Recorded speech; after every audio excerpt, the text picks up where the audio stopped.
the Asia Tech Podcast Studio, back with me again, Andy, and my co-host Sabir. This is the Esports Asia show, and today we have the former COO in Asia for ESL, and he is Mr. Frank Sliwka.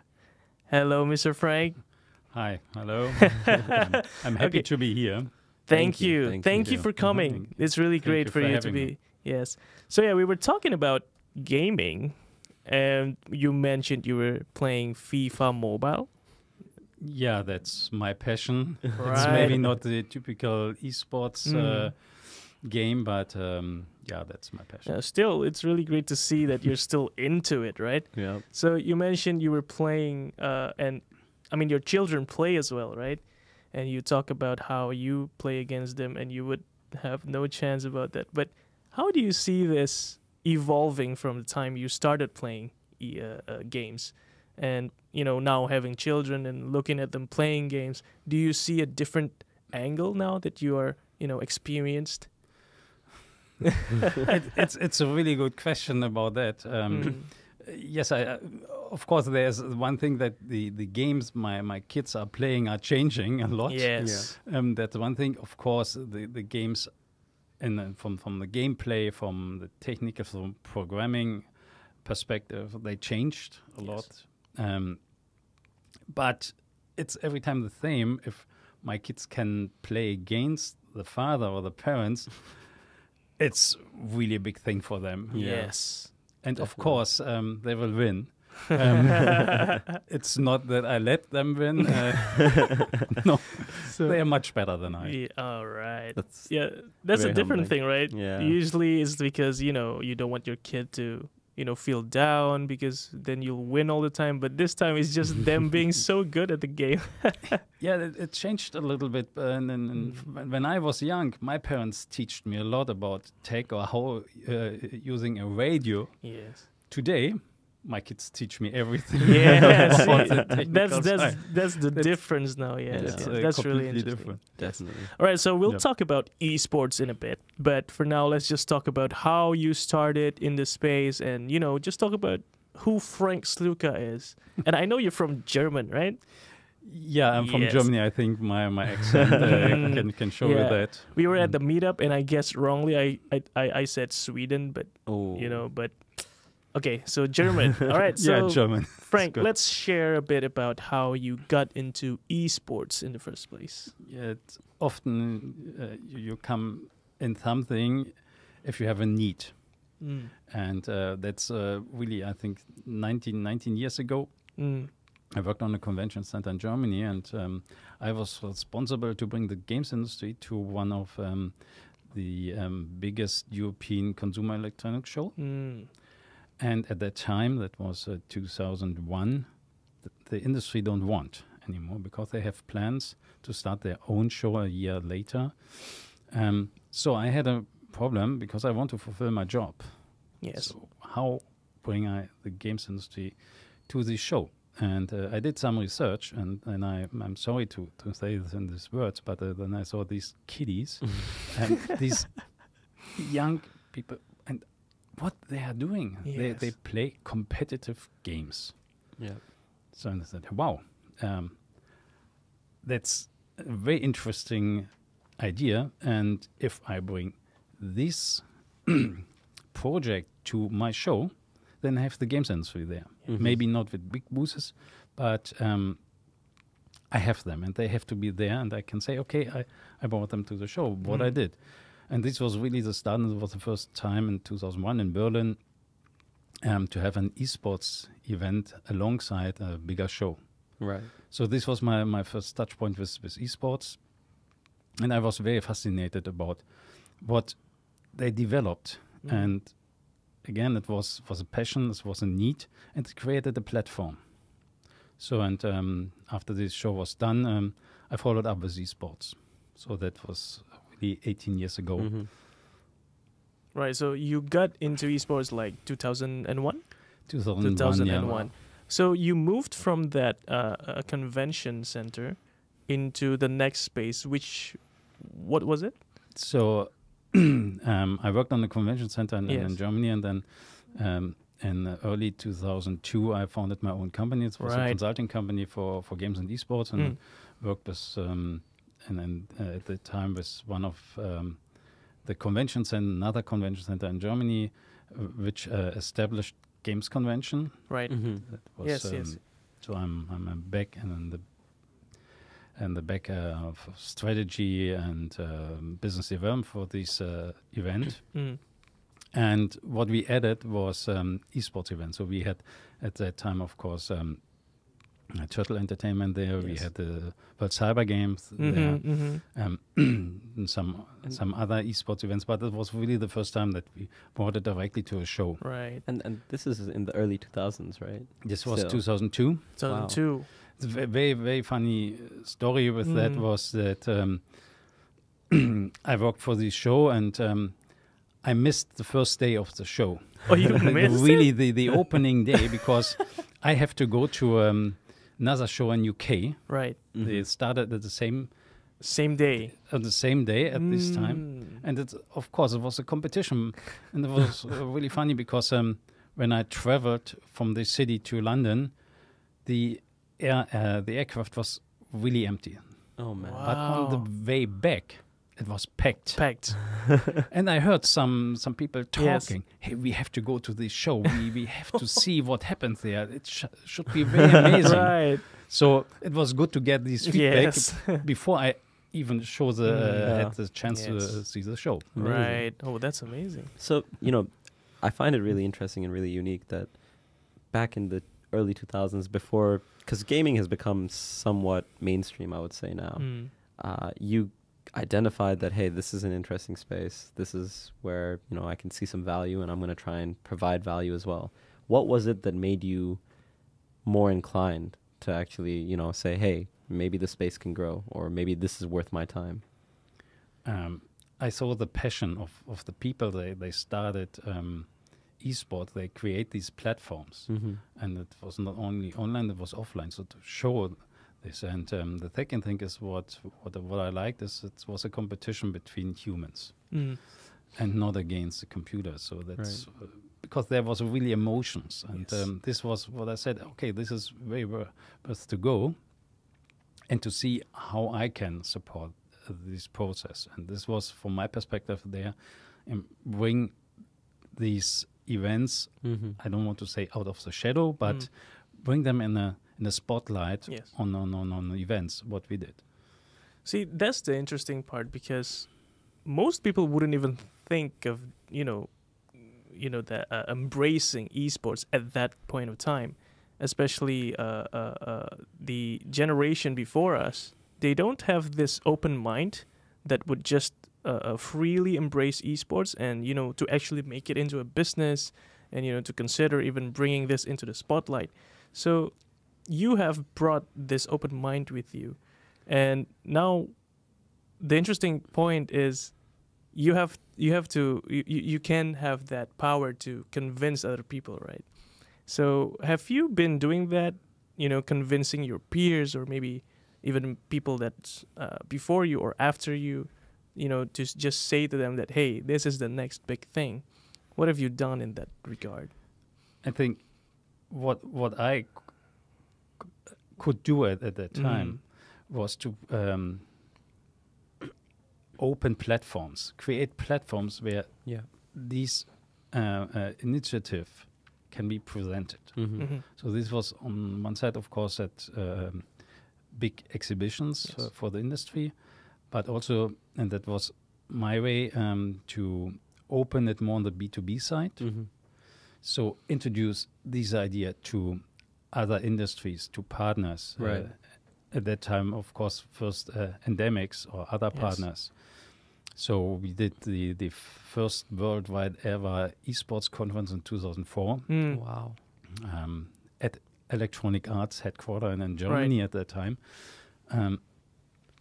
to show, okay, there is not only that some freaks are playing games. No, there is business behind that, there are opportunities behind it, and there are people behind it. They know what they're doing, and they are passionate about that.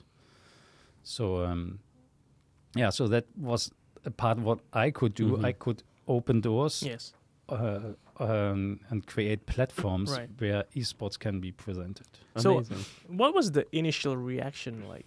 Because you started the first worldwide convention on esports, right? But of course, people are getting to learn more about it. But what was the first reaction like from these people who don't necessarily know what esports is? Yeah. I have to say, and I was very surprised. Hmm. They want to know more about it. Mm. So maybe we addressed the right people. Maybe we convinced the right people. But it was first really to show there is a community, there is a business, and that was my first idea to do it. And then to invite people, to convince them, see, hey, these are people, they're not freaks. They know what they're doing. They are passionate about it. They like what they are doing. They have a plan, an idea. So that was the basic idea about it. Amazing. And Again, I just have to say thank you. It's Yeah. people like you that allowed us to be here today, like to see esports the way that it is today, Absolutely. is because people like you actually start acknowledging us. And start the conversation, Start the conversation. Extremely forward thinking. Yes. I think, that's one of the key highlights to then what led you on to, the big beast that is ESL. Yes. And I just want to understand a little bit more about that and how, you actually got involved in that project, and then what the steps were to even implement something like that. So ESL, it's the oldest company for esports competition, and they did it very well. Yes. What they did, and they grew step by step, and they had their up and downs. But it was I know the company and the company owner and a lot of people at ESL very well. But it took a long time that I joined the company for some time here in Asia. Mostly we did projects together. So we founded the German Esports Federation. We worked on the International Esports Federation. I served for a time as the vice president. So we work on political topics, but I was never involved in their business. That's really up to ESL. Till the point here in Asia when we thought, okay, ESL looked more deeper into Asia and needs some support in terms of setup, structure, and the operation. So that's when you joined ESL in Yes. Asia. I see.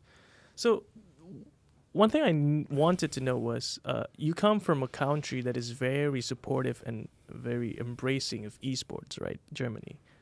But you came to Asia and you must have seen how in Asia, esports isn't really seen as something that is, a prospect, especially when we talk about children, right?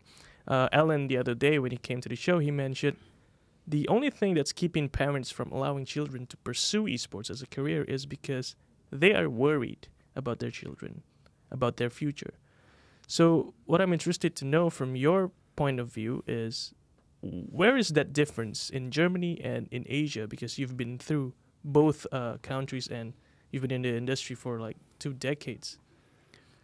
I think, first of all, if we're going a step back and talking about gaming behavior, there's a difference in terms of how to play games, or if not only video games, if it's board games. Yes. So in Germany, in general, is that this belongs more into the kids' room. If you're coming to Asia, they're much more open. So when I started more business in Asia, I was really surprised when I met people my age, and they showed me, hey, look here, this is my game, and this is what I achieved. At that time, you never have this experience in Germany. So from my perspective, Asia is much more open for gaming culture. And for me was that are much more opportunities here in Asia than in Europe. Mm-hmm. Right. And if we are looking into the esports scene in Germany, there was 2 companies. They drove the esports idea in Germany. What they did very well, and and the motherland of esports is Korea, and we tried to get the connection to Korea. What we created, so there was already some established connections before I moved then to Asia and looked more deeper into esports in Asia. Well, that's really interesting because when we talk about esports, right, we don't think of Asia when we talk about the teams who are at the top. I mean, depending on the title, the titles that I play are predominantly Western countries. I think, again, it depends on the game. Yeah, it depends on the game, really. Because the games I play, it's always the Asian countries. That's true. That's true. But then, I mean, I see your point because, yes. I mean, we can't just say the Asian countries because Korea is in a league of its own. Yes. Yeah. China is catching up, if not now on par with Korea. And then you kind of get lost in the rest of the countries, especially SCA countries. Yes. Yeah. I guess that's what I mean when I say Asia. I was a bit confused. Yeah. Asia, when we talk about Korea and China, then they are ahead of their game. Yeah. They're ahead of everyone. But when you talk about Southeast Asia, then that's where the problem really is, right? If you look maybe 5 years back, then you have only some countries that were really focusing on esports. They were massively in esports, and this is, I think, 3-4 years ago where this new wave started that esports went so popular. So if I'm looking back 10 years, there was really Germany and Korea. Yeah. Starting. Right. So there are some starting points in both regions. Both regions, so you mentioned this wave kind of pushing it more into the spotlight. What do you think it was? Do you think there was, one thing that really drove it, or do you think it was a combination of factors like game titles or streaming platforms or more access to worldwide events? League structure. I mean, do you think it was everything all in one, or was there one thing that really stood out for you? I think there was one point, and I don't want to really mention the names. Okay. But there was one streaming platform and one esports organizer. They come together and they drove this idea. Yeah. And this was really a starting point that esports is now so popular. Yeah.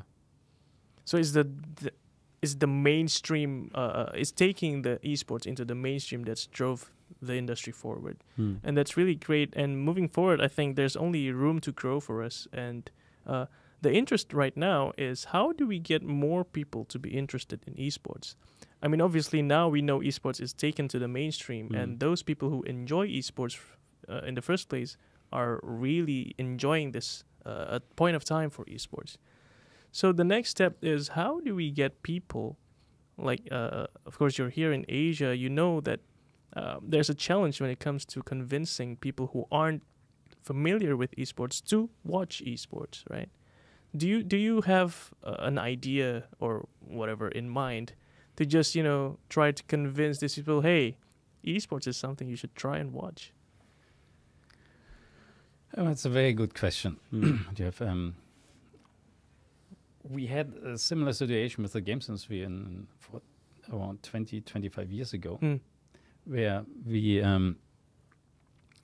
have a similar question: how people can get more into games, how we can get create a bigger community. And one answer of this was from the games industry: we can sit and wait. Right. Okay. Wow. Because the generation, they grow up with video games. My generation, we grew up with board games and books. Yes. Yeah. So it's maybe not the right way, but yes, it's one thing. It's about It's a about time. question Interesting. about generations, of course, and what we had last week Yes. is I think esports and the company and everyone who is involved in esports has to go out of the comfort zone right now to convince people to go into it. Yes, we have the millennials, we have Generation Z, they're in esports, and but there are some other generations like my generation out there we have to convince about. Right. And that starts with understanding the games. Understanding the game. Now, this leads to an interesting story from your side, Frank. Last week when we were sharing, you mentioned a story with your wife. So I think it's only appropriate that we share this story with more people Yeah. in this platform. So please. Yeah. A bit of context to that Yeah. story. I asked Frank, I asked the panel, to really get someone to understand what esports is, what do you think would be, a big way to do so? Would it be playing the game? Would it be watching videos in the game, watching a stream? And the answer Frank gave was actually really Really important. Yeah. Yeah, I think it's similar to sports or to music. Go to a live event to have an idea about how it works. And it's some times ago, my wife wanted to experience an esports tournament, and she wanted to join us for a weekend. And I said, of course, I'm happy to do this. Yes. So my little son was alongside, and they came to the event on Saturday and had the chance to see the semifinals. And really, after 10-15 minutes, she was completely in. She cheered, she celebrated, and of course, she was for the team that's not so good, that maybe on the way to lose.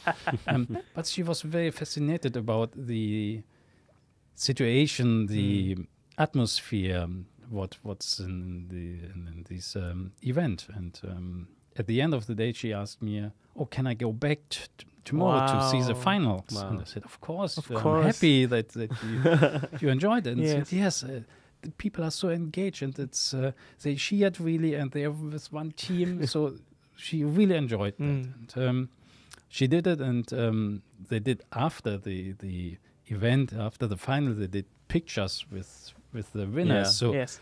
my wife and especially my little son, they never do that. Weeks ago, my wife met up with some of her friends for coffee, and one of her friend asked her, a mother of two kids as well, Okay. asked her, hey, you was at this esports event. And my wife, yes, it was great, it was perfect, and I loved it. And then the other one said, yeah, but it was a Counter-Strike event. And that's the point where I run in problems, because my wife didn't realize it was a Counter-Strike event. Right. She was so engaged with the situation and the Yes. whole live event Amazing. that she never realized it was Counter-Strike. Yeah. And this shows me the fascination of esports. Mm-hmm. And I had some discussion with my wife about that, but I said, yeah, you saw what it is, and it was a very peaceful event. People celebrate, they come together, so it was nothing bad. Yeah, agreed. about it. I think when you said that last week as well, I completely agreed with you. I think just like traditional sports, you take anyone to the stadium, to the arena, to the court, it's a completely different experience, even if you don't know or understand. And for some reason, maybe it's the production or the visual effects, or esports events just seem very grand nowadays, and that seems to be the level that we're at, where they're incorporating AR, fan reactions, or even what was it earlier today that we were talking about? Video, the motion graphics. Yes. yeah. So it seems to be everything seems to be accelerating. Where do you kind of see the future of events going or leading to? Next good question. For me, is esports a part of the digital revolution? Yes. Mm-hmm. So it follows the idea of Smart Nation, what we have here in Singapore. the finance sector is going with fintech, digital. So sports is going digital. So I think there's a lot more what can happen in terms of technical presentation of games. I think even the esports industry and community had to think about it, how to present games maybe in another way that makes more suitable for other generation, other people that are not in esports, so that I understand it.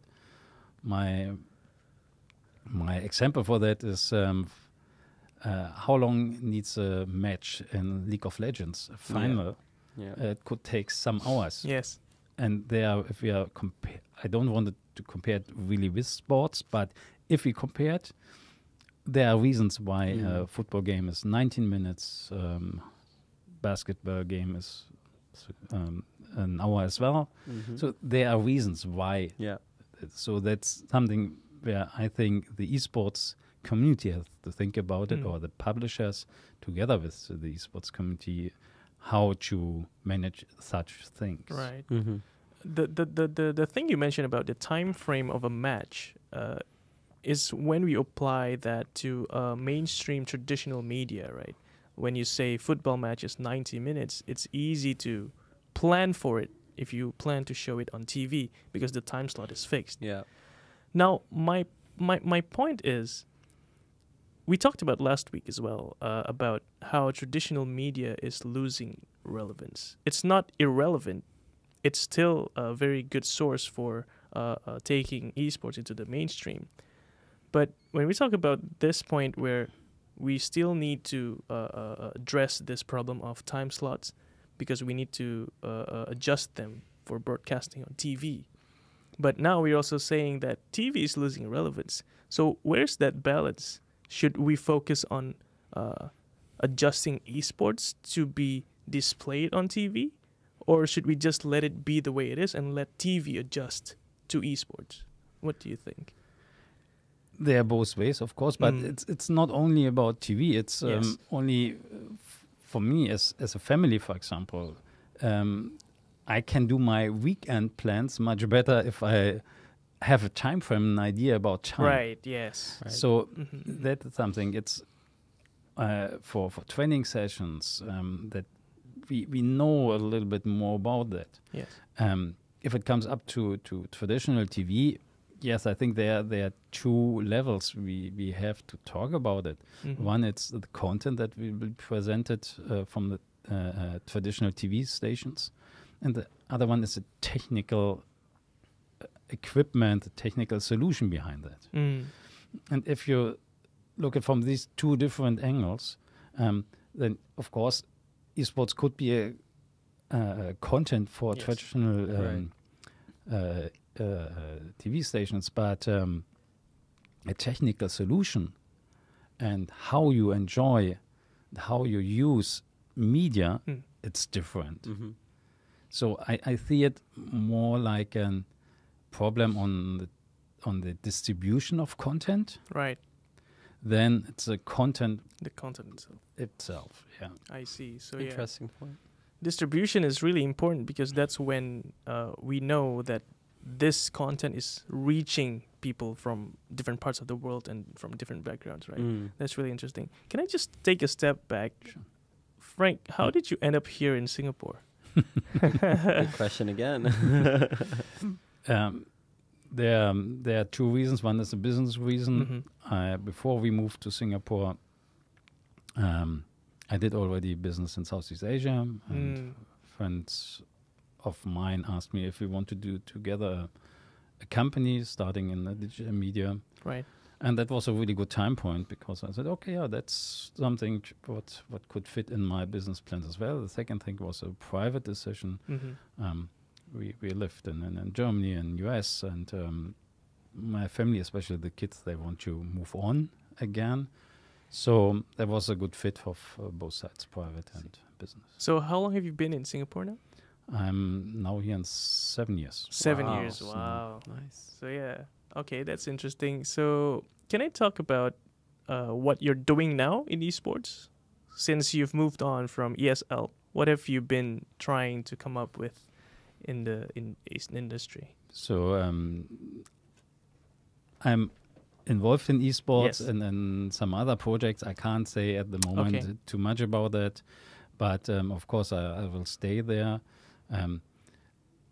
We are good friends, ESL and I, so there's nothing between us. But I have my own consulting company which is focusing on games and esports since 2012. Okay. So and there are some really nice, exciting projects. One main topic we are following at the moment is esports and tourism. We will launch one project later the year in this area, and I think that the tourism will be could be a big part in the, or can play a big part in the esports industry. Absolutely. I think that's a really interesting point. I mean, like when you look at, let's say, New York, right? You look at New York, you're like, hey, there are a couple of tourist spots I gotta hit. Yes. Empire State Building, Central Park, and one of the biggest basketball, if not the most important basketball stadium in the world, Madison Square Garden, right? So that's where I find it really interesting, where esports can actually be a driver for tourism, right? Yes. You want to go to Korea and you want to see the stadium where Faker won his world championship, or, you know, you go to America, you want to see where a ninja spends his time. So it's cool. Yeah. You know, a colleague of mine joked once talking about cruises for esports. Like Asian cruises for esports. You go from like Seoul to Japan to, you know, it's not crazy to think about. Like I would sign up to a cruise like that. That could be an interesting thing. A very practical issue or subject is if I'm traveling overseas with the family, if you're looking to the in-flight programs if it will be provided by the airlines, but if then you find something for smaller kids, you find something for adults, but for teenagers or younger ones, you don't have really content there. So only there, if you have there something about esports,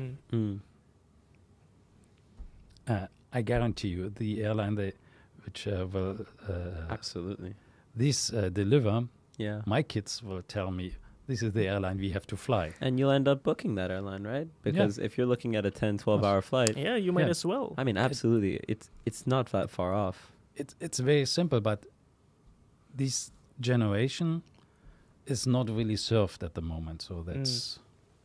No, absolutely. That's only one thing. And maybe add something to this. In 2017, we had around...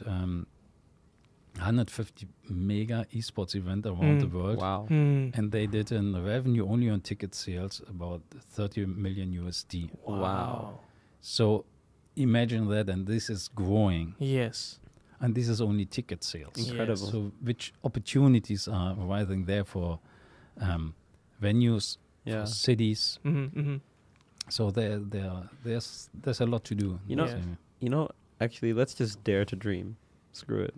I get onto Emirates flights most of the time, and you know, Emirates is one of those airlines now that has begun to offer Wi-Fi, like free Wi-Fi the entire journey. So I'm not even disconnected anymore. I'm constantly connected in there, right?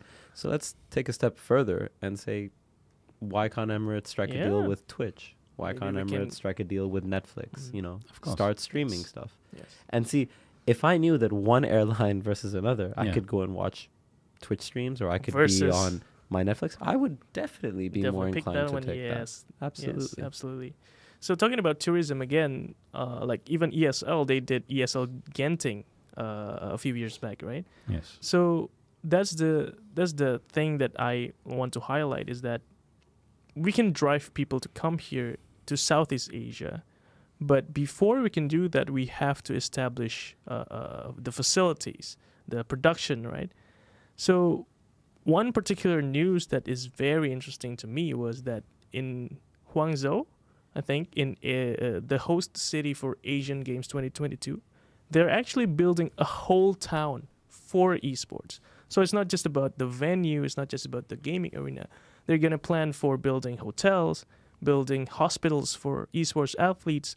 And this has got me thinking, would it benefit the countries here in Asia if they could just, decide, hey, let's build a venue of our own so that when esports events are coming to Asia, we can have this in this country for 1 year and this country the next. Do you think that's the direction that we're headed towards? It could be. They're really there. And Yeah. I think this is the charming way at the moment is Yeah. we don't know. And the other good thing is that esports can create that. Yes. We are Absolutely. not dependent on an IOC. Yes. Yeah. It's everything community driven. And this is what I really like on esports. Yes. And so there are opportunities, and we will see how it works. Mhm. But if you look to our neighbor in Malaysia, they said, okay, esports is for us very important. We want to create the esports hub for Asia. And they went a step back and said, okay, what we have to create to establish an ecosystem or an esports industry, esports community. And that's not only about buildings or tourism, Yes. it's about jobs. Absolutely.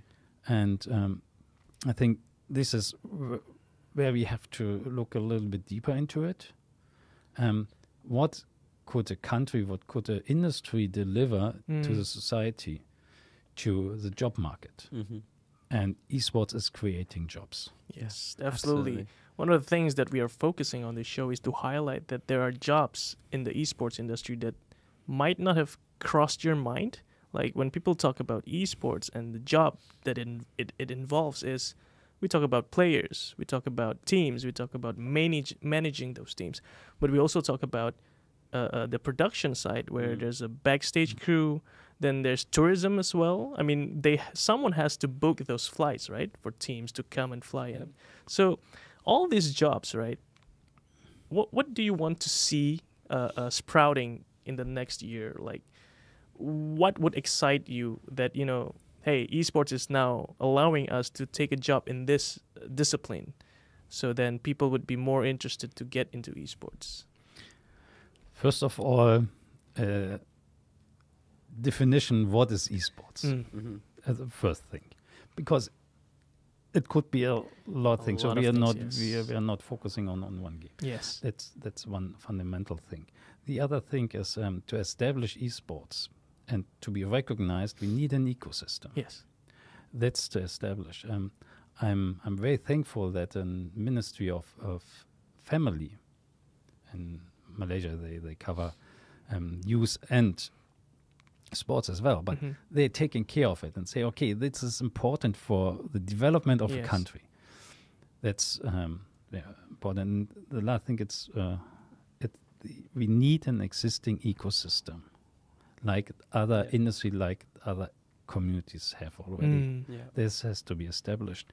If we get that, then I'm looking very forward into for the development of esports. And from my perspective, we will have a mega change in the esports industry, especially on the tournament side. So there will be coming new companies. Yes. They will deliver esports, and maybe companies there's now existing get a little bit under pressure. True.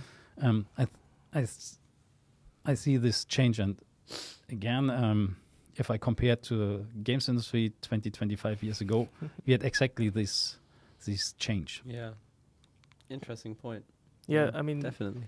That means, like, see, the thing about pressure is that's where innovation comes, right? When new companies start to sprout here and there and the existing companies start to feel pressured, then we will think of new innovative solutions to deliver even further within the industry. So that's really exciting. And one point I really like was that we don't depend on anyone.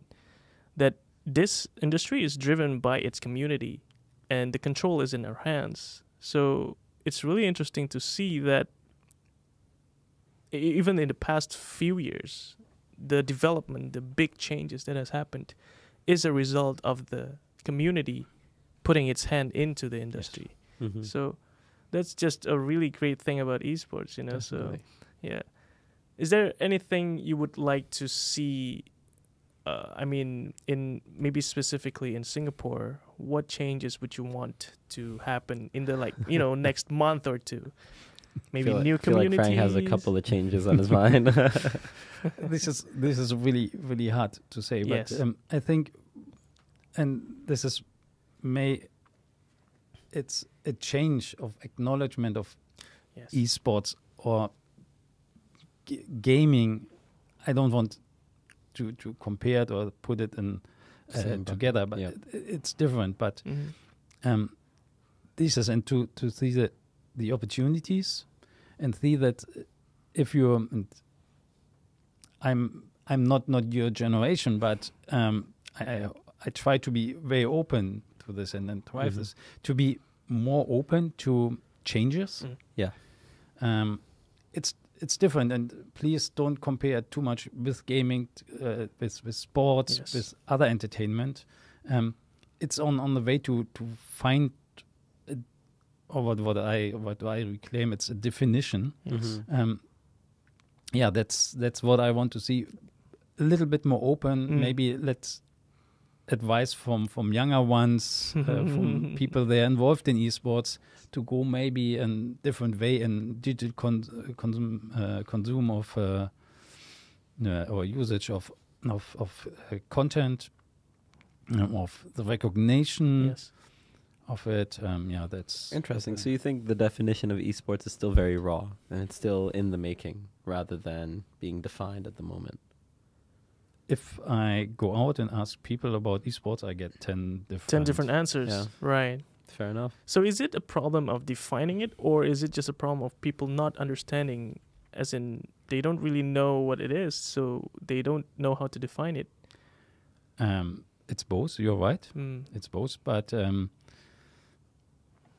if you can't describe things in one sentence, Mm.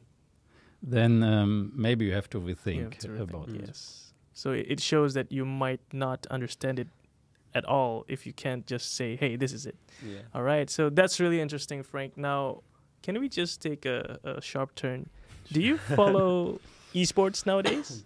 Sure, I follow that. Which titles do you follow? It's Dota 2. Dota 2? Okay. It's then my favorite is FIFA. Of FIFA, course. And yes. I have to say NBA, Mm. because I like what NBA is doing. Right. Yeah. What is it that you like from what NBA is doing? It's not that they may try to cover what they experience with the traditional basketball now into digital.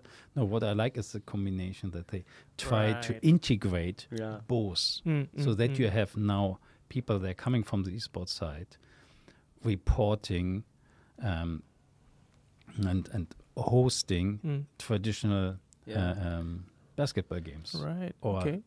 another thing was that camera perspective Mm. that's used in esports, they now use in In the world actual- In the traditional sports. sport. Yeah. So this is what I really like Right. on. Right. So you're integrating both parts of Yeah. each world Absolutely. into one. That's Yeah. really amazing. I mean, Yeah. now that you mention it, it's really great. Yeah. is that where your love for games kind of stemmed from? Was it with sports games that you grew up playing initially, or I mean, what are your like fondest childhood games Mm. that you remember? We had Pac-Man. Pac-Man. Pac-Man. Yes. Not Pac-Man. bad. All right. So now you play FIFA and you watch NBA, Dota 2. What is it that you talked about NBA and you like what they're doing with combining both elements, right? What about in, let's say, Dota 2? It's a very strange genre if you don't grow up with it, right? I mean, we are used to sports simulations like football, basketball, and of course there are also other simulators like racing with F1. But MOBA, Dota 2 is like its own thing. Yeah. You don't see it in real life, right? What do you like about that when you can't compare it to real life? First of all, I like the gameplay. Yes. From my perspective, it's exciting. And then the opportunity to play as a team. Yes. And because that trains another lot of other skills. Yes. You're right. You can't compare it with sports simulation games, but that is a charming part of it. Yes. So yeah, that's the thing, right? People, when they don't know Dota, they wouldn't think that it's exciting because they don't understand what's going on in the games. I mean, look at the screen, right? Yeah, It's just see? a bunch of minions. You What don't know is what's this? going on. Yes. When people see this for the first time without knowing what Dota really is, they just look at, okay, there's fire. Okay, there's people going. So I was playing a Dota, and I think it was an uncle of mine watching behind me. He keeps telling me, go forward, what are you doing? But they don't know that, going forward at this stage is not the best strategy. So now I'm just really, wishing that people would just give it a try, right? So one of the things that we highlighted in the previous episode with Benjamin was that we need to capture their attention in the first 5 seconds of them looking at this, right? So what do you think is that way of capturing people's attention so as for them to be interested into learning more about these games? Sorry, tough questions. Right? Yeah, it's a tough question. You can give a lot of different answers. Yes. Maybe let us put it in the perspective of a parent. Yeah, sure, please. Yeah. I wanted to be connected to my kids. I wanted to know what they are doing. Yes. Right. And then I have to understand what they are doing. Yes. So and if they play Dota 2, then I want to understand what they are doing. So then they should show me that I can communicate with them and understand what is their world, what they are thinking about it. I think that's a point for me, for my most important point to understand, interact with my kids. So do you think it's important for content creators to put a little bit of focus there to, attract the attention of people who are not used to looking at esports? Oh, this is a very tough question. It's the first thing what comes on my mind is I don't want to limit creativity. Yes, absolutely.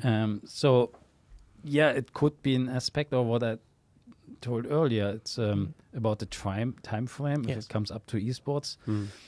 These are just ideas.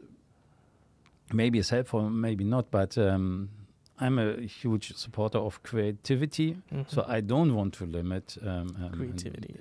Game developer and what he is doing.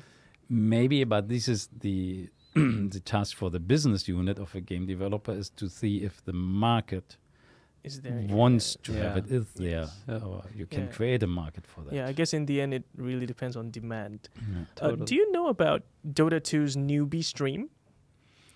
Unfortunately not. Because that's a very interesting... Tell us about it, Andy. Yeah. It was an innovation by the Dota 2 developers. When they were streaming the International, they provide a mainstream where the main shoutcasters are to cater to those who know Dota. There was also a stream for newbies where they try to explain this game, right, along the way when the mainstream is going on. Yeah. So I think that's a good start from Dota 2's part to engage more people who aren't necessarily aware of Dota 2, but it's still not there yet when it comes to attracting people who are just not trying to get into esports. Do you think it's important for people to want to know about it in the first place, or can we try to quote marks, force them into learning esports? I think you need some kind of interest. Definitely. But maybe you can create the interest. I think this is the tipping point in this. But yeah, if you're not interested, then Right. will not follow that. I mean, agreed. You know, you can't force someone to do something. Yeah. But I think that what you highlighted is actually a really innovative way of sparking that interest, Mhm. right? You can't expect someone to tune in to a league stream and be Yes. like, oh, Yeah, I understand everything. Baron power play? What's that? You know, why are they in a goal deficit? Yes. Like, and I think the newbie stream is actually a really, A you good know, start. it's a cool way of just, you know, showing it to them and being like, hey, you know, this is what this is. Yes. At the end of the day, I know commentary is a big part Yes. of both esports and traditional sports. Yes.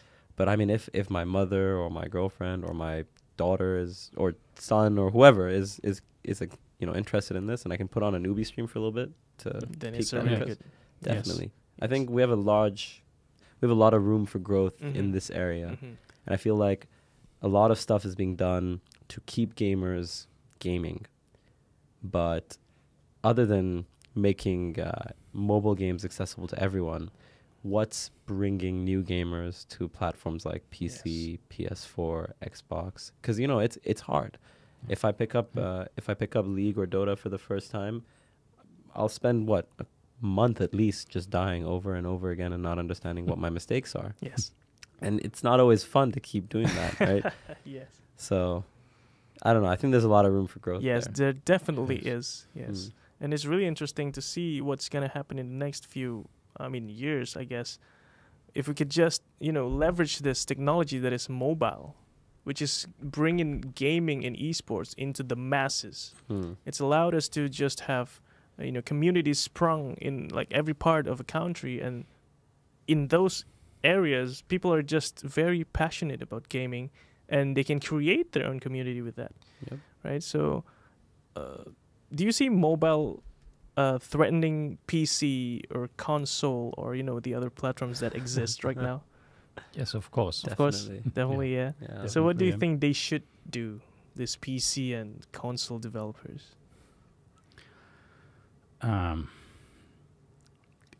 Again, a very, very good and Yeah. difficult question. I think I'm not afraid of it, that maybe another platform is joining it. It's Right. more additional because the population or the community is growing. So maybe it's shifting things. But I think some years ago, people said AAA games are done. Yeah. And today, they are Still, still yes. existing. Yeah. They are very important Yes. to drive the industry, Yes. the games industry. So it's really hard to say, but for me, it's another platform, Yes. and within another platform, we can reach other people Mhm. and more True. people. Yes. That's definitely the right point there, because when we talk about gaming itself, there's a range of genres and there's a spectrum of entry point, I would say. Because when we talk about racing simulators, for you to play the game, you have to build that gear. You have to have the seat, you have to have the wheelie, the steering wheel. True. That's just not accessible. Absolutely. But on the other end is mobile, right? Now we're bringing this to everyone, and everyone can just, download, start an account, play. So I think there's two different parts there. First is gaming in general. AAA games, there will still be people who enjoy these games. But when we talk about esports, I think it's important to highlight that mobile is bringing this to everyone.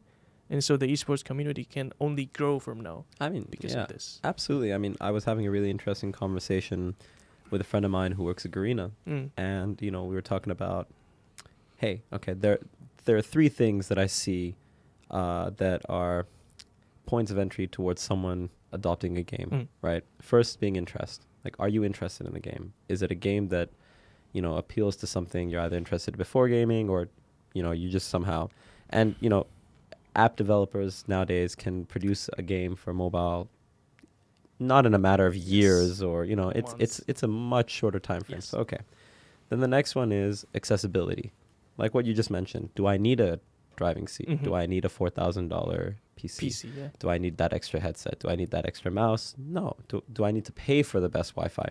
No.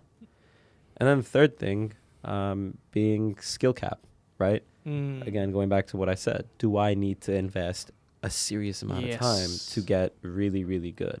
I mean, I picked up Mobile Legends when I first moved to Singapore, and within a week, I was already, you're pretty like, good figuring out how to play it. Yes. So I think they really, mobile games have showed us that many more people are interested in gaming than we actually gave them credit for. Correct. And now we have a platform that's highlighted that. Mm-hmm. So hopefully we can help translate that into the PC, into the PS4. But it's also a platform for the distribution of content. Yes, absolutely. So that's not only active playing, it's also enjoying consuming, it. Consuming it. And this gives another opportunity even for PC and console. Exactly, titles. Yeah, that's been really great. And I think you got the point there. Accessing games is just a matter of time now for people. It's just that they're interested and now they have the access to it. Yeah. There's one thing I'd like to discuss about this, but I think we don't have the time for that because when you talk about skill cap, right? Yeah. We're talking about entertainment here. If the skill cap is low, I don't think people would be very interested to watch a game. But, that's a discussion for another time. But for today, it's been really great, Frank. I'd like to personally thank you again for coming to the show. Thank you very much, and Frank. for giving us that talk last week at the meetup. Mm-hmm. It's been really insightful, and we can learn a thing or two from just listening to this podcast. And people listening, I just want you to really get what Frank has shared with us and see that esports really is growing. And we hope that people would be able to acknowledge esports further so that we can just work towards it and not deny it the chance to flourish. Absolutely. Yes. Well said. Thank you. Another question that he likes to bring up at the end of the session Please, is, Sabir. Frank, if you were to put yourselves in our shoes, who would you like to see next on the show? I have a list of 150 people. Yes, please. So thank you, Frank. Pick your top one. thank you for having me. It was great. Thank you so much. Thank you so much, Frank. Thank you. But can you pick one name? Just any name. Yeah, any name. Lucky Luke. Lucky Luke. Right. All right. So I guess that's it. Sabir, you want to say anything? Frank, No. do you have a last message for everyone who's listening to this? I think everyone should enjoy esports, and if you are not in, please try it out and see how esports is. All right. So try it out and see what esports really is, and you'll be opened up to a whole new world that you might just enjoy. So thank you again, Frank. Thank you, Sabir. This has been an awesome session, and we look forward to more stories from you guys. If you know someone who needs to tell their stories, or if you need to tell your story, contact us and we'll set a session together. So with that, I'll end it here. Thank you again, Frank. Thank you, Sabir. I'll see you, and we'll see you in the next episode.